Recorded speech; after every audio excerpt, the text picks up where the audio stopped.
Alright, so The Last Ronin is a comic book that I is really looking forward to reading. It's a story about the Teenage Mutant Ninja Turtles if they were all dead and there was only one surviving.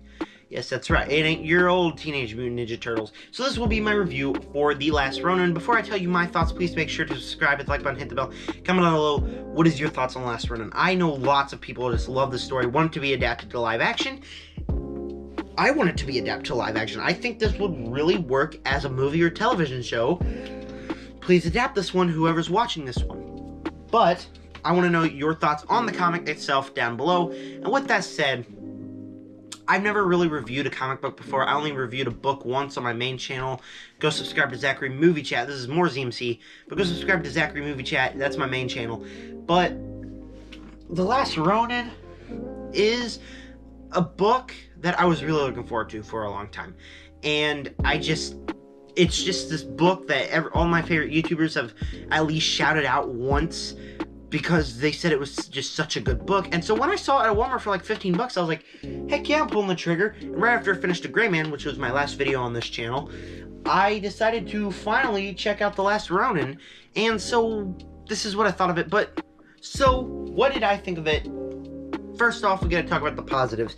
And the first things first, this book does flashbacks very well. I really enjoy these flashbacks in this. I typically hate it when anything decides to do a flashback, like genuinely hate it, like with every ounce of my being, because it's just like so boring and stuff we already knew before, especially if you look like at the Book of Boba Fett or something like that. Like, it's just not well done at all. And so every time I got to a flashback, I was like, okay. And it typically won me over because it's the flashbacks, but they feel like a part of the story, a main part of the story.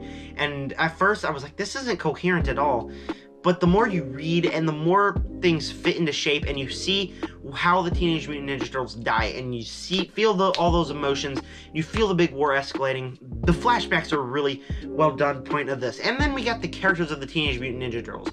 And we'll talk about this a few minutes longer, but the book's not long enough for me to feel anything for these characters. Mikey is just this character that got stone cold hard, and you're just like, okay. He doesn't really feel like Mikey. All the characters feel kind of like the same, besides April and all those other characters. And there are a couple of neat surprises here. Like, April's in this, and her character is fun. Her daughter, Casey, is very fun. Some other characters in this are very fun. And it brings in a bunch of characters that we've known in the past Teenage Mutant Ninja Turtles in this book. And it's just very well done in that type of sense. And like I said, the Teenage Mutant Ninja Turtles all kind of felt like...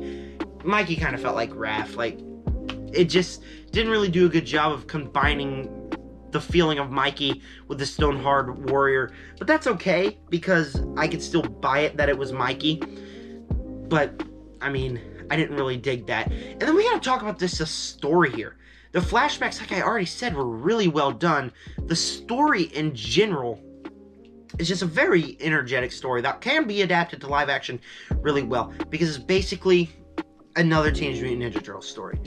A guy goes as a mental shredder, takes over a town, Teenage Mutant Ninja Turtles try to fight him, there's battle in between, you get to the final battle, very cinematic, the story really works, it's really entertaining, it's a genuinely decent book. It feels like something that if it was adapted to live action, I could just sit down and just turn on and just easily watch.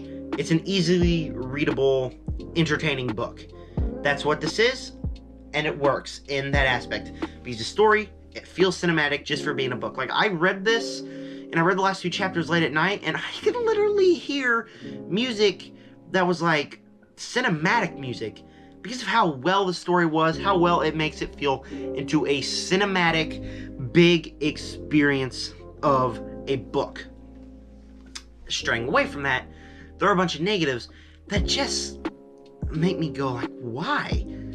Because this book has so much potential and is shut down by one negative, and it is way too short. To tell a story that you're trying to this massive you have to convince us that this is Mikey. You don't really got time when you only got 5 issues. Each issue can only be so long. It's only 5 issues. And so we have time to introduce us to the characters, see what happened in the flashbacks, get one battle in, start the war, they get to the final battle, and book's over. Like, that's it. I can literally flip through this right now and be like, okay, so, beginning. Obviously, we all know how this is a beginning to start. Okay, he meets April. You keep going. You get a couple flashbacks, which were really interesting. You keep going, yeah. You get into the heart of the war, just like you'd expect it to be. Keep going. You get another really good flashback. Then you keep going. You get a big battle. Oh, what happens next after the big battle? The finale. Remind you of something? Zack Snyder? Man of Steel? It reminds me exactly of Man of Steel. Because in Man of Steel, it's exactly like that. It's predictable. It's got beginning, got no middle, and it's got an end. And the middle here is just so shaved so closely that it's just like, okay, that was the middle of your movie. Or that was the middle of your book. Sorry, it just feels so cinematic. I'm going to keep calling it a movie. That's the middle of your book. There you go. And it feels like something happened in the studio. They're like, yeah, but we don't know how audiences will react to this mature Teenage Mutant Ninja Turtles story. So why don't we go ahead and just give you 5 issues and we'll see how audiences respond. And audiences loved it, but as far as I know, they didn't make any more of it. And so all we got is stuck with a easily readable, pretty fun, really good when it comes to the flashbacks book. And it had so much potential, but at the end it just comes across as predictable, just kind of a cinematic, predictable thing, where it follows everything that an action movie has, with nothing special at all. That's basically what The Last Ronin is, and it had so much potential that it just should have been so much better, and it just wasn't. And it just really disappoints that The Last Ronin,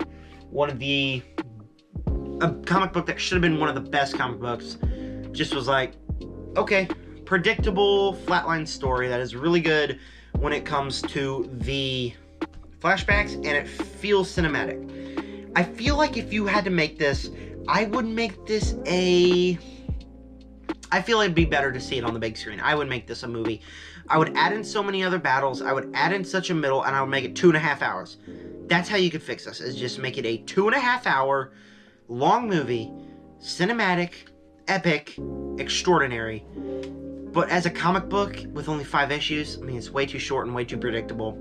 So The Last Ronin, for me, is getting a B-. And it's a good book, don't get me wrong. It had potential, and it just didn't utilize the potential. It could have been so much better, yet it wasn't. So that's okay. And so that was my thoughts on The Last Ronin. I want to know your thoughts down below in the comment section below. I got a bunch of videos coming. The Super Bowl is Sunday, and so I will have my full thoughts on the entire NFL season. This is my next video on here. Also on this channel, I do have a video for Barbarian. On my main channel, I got a couple videos also coming up. I plan on doing a mid-season talk about The Last of Us. I plan on doing a couple reviews for something. I plan on going back to my review series that I started in the past and watching all those movies. I got a bunch of videos on that channel coming, but you gotta subscribe to both of them, Zachary Movie Chat and this one, More ZMC. And with that said, subscribe, join the Nerd Army. Peace out.